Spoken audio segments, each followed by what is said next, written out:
Hello, in this video I will show you how you can enable the back tap feature on your iPhone. Back tap allows you to assign an action, such as going back to the home screen, when a double or triple tap is detected on the back of your iPhone. First, open the Settings app on your iPhone.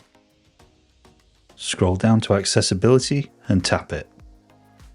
Next, scroll down to Touch and tap it. Scroll down to the bottom and tap on Back Tap.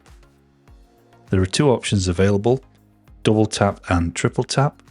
For this example, I'm going to tap on double tap and I'm only going to use double tap. There are a list of actions that can be selected from. You can choose any that you want from the list. I'm going to tap on Home. What this will now do is when I double tap on the back of the iPhone, it will go to the home screen from whichever app I'm in. Now, a word of warning, it does take some time to get used to double tapping at the right speed and location.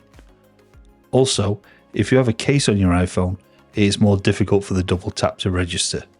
The case on my iPhone is not overly thick, but I do notice the double tapping with it is less consistent than when it's off. Lastly, if you want to disable back tap, go back to the back tap settings and set each one to none. Thanks for watching. I hope you found the video useful. If you want more iPhone and iOS tips and tricks like this one, I have a playlist of them here on the left. And if you want to watch my latest video, it's here on the right. Lastly, if you could, please give the video a like and consider subscribing for more tips just like this one.